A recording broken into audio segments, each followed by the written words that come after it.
Donc, bonjour à tous et bienvenue au 41e colloque du RPH qui porte aujourd'hui sur le traumatisme et ses temporalités. Au cours de cette journée studieuse grâce aux interventions de mes collègues et au temps de discussion, nous aurons l'occasion d'évoquer plusieurs temporalités.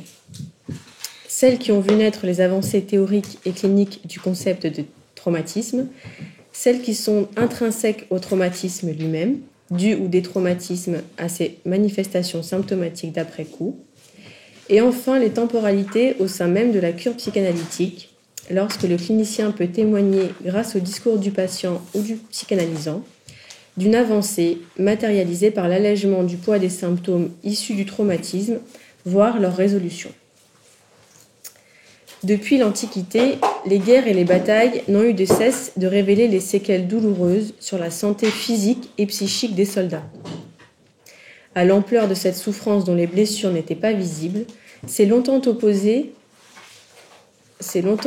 l'incrédulité des médecins et parfois même la suspicion de soldats simulateurs dans l'espoir de ne pas retourner au front.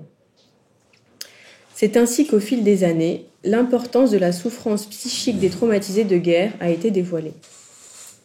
Alors, à l'ignorance et l'incrédulité première, succédèrent lentement des nouvelles propositions de soins, la faradisation, la balnéothérapie, l'hypnose, la psychanalyse.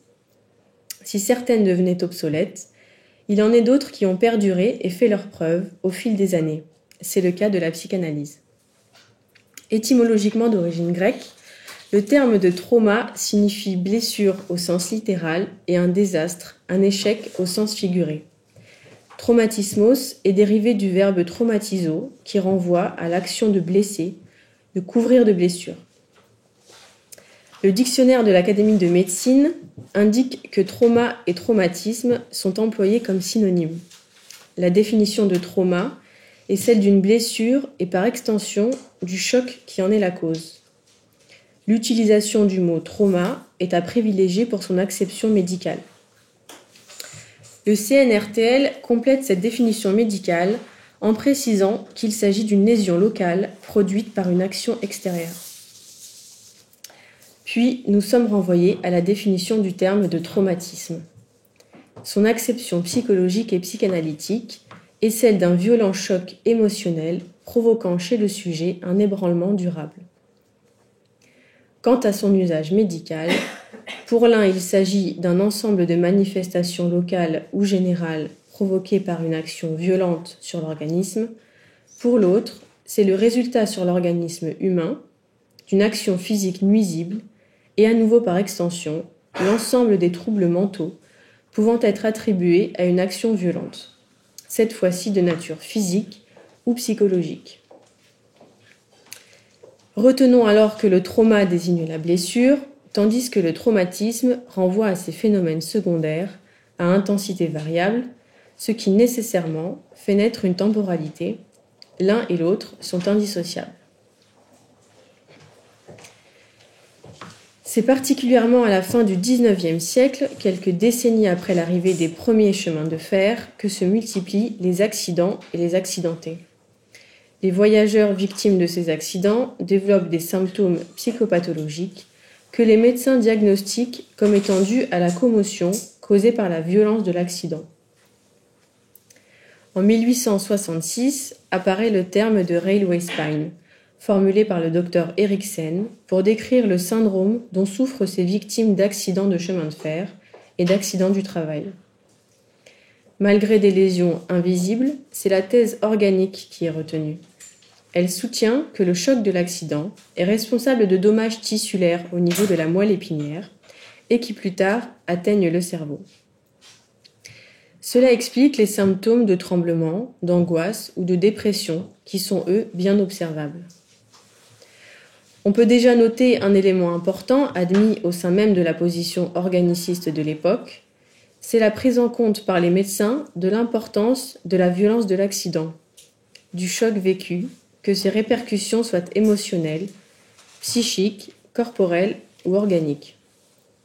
Une donnée économique qui n'est pas sans rappeler la conception du système de parexcitation qui verra le jour sous la plume de Freud au début du XXe siècle. En 1889, le docteur Hermann Oppenheim publie son traité sur ce qu'il nomme la traumatic neurosis, la névrose traumatique. Dans la genèse de cette névrose, il maintient certes fermement l'existence d'une lésion physique, mais à la différence de ses prédécesseurs, il souligne le haut rôle du facteur psychique de la peur, du sursaut ou encore de l'ébranlement, qui cause l'altération du psychisme et par là même la survenue de troubles physiques. Des symptômes corporels dus à un psychisme perturbé, anachroniquement, nous nous rapprochons des symptômes de conversion de l'hystérie, maladie que le docteur Charcot étudie alors en France, à la Salpêtrière, autour des années 75. Fort de son expérience clinique quelques années plus tôt, où il étudie de nombreux troubles dits neurologiques, comme l'épilepsie ou les paralysies, Charcot s'attelle désormais aux présentations de malades atteints d'hystérie. La pensée scientifique de Charcot évolue, d'une étiologie organique neurologique de l'hystérie, dont les symptômes pouvaient parfois s'apaiser par des pressions ovariennes. Charcot chemine vers l'hypothèse d'un traumatisme comme événement déclencheur d'une névrose latente, qu'il s'agisse d'une hystérie masculine ou féminine.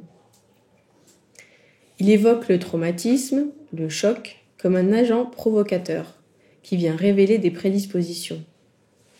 Les symptômes de paralysie, la neurasthénie ou l'épilepsie relèvent de l'hystérie. C'est là la cause originelle, déclenchée par un traumatisme qui en est une cause occasionnelle.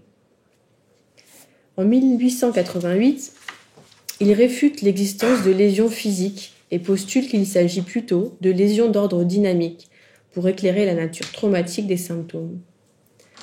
En utilisant l'hypnose, Charcot découvre que la douleur peut être entièrement suggérée. Il rapproche alors les effets artificiels de la suggestion des effets spontanés d'une vive émotion, de la peur, pour éclairer les conditions de leur survenue. Parmi la foule des étudiants venant assister aux présentations cliniques du maître Charcot, Sigmund Freud est présent. Il admire Charcot et poursuit son travail sur l'hystérie.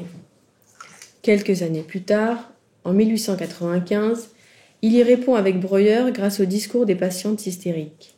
Il écrit « C'est à la sexualité, source de traumatisme psychique et facteur motivant du rejet et du refoulement de certaines représentations hors du conscient, qu'incombe dans la pathogénèse de l'hystérie un rôle prédominant. » Freud s'inscrit en désaccord avec la position de Charcot sur le rôle d'agent provocateur du traumatisme dans la genèse des symptômes hystériques et privilégie le facteur sexuel. En outre, il ne s'agit pas seulement d'un, mais de plusieurs traumatismes partiels. Le ton est donné, il s'agit désormais pour Freud d'aller de découverte en découverte, d'une théorie de la séduction avec des abus sexuels réels jusqu'à l'abandon de sa neurotica, du refoulement du fantasme de séduction et sa formulation de l'après-coup, éclairant la temporalité qu'implique le traumatisme. Freud cherche et continue de théoriser.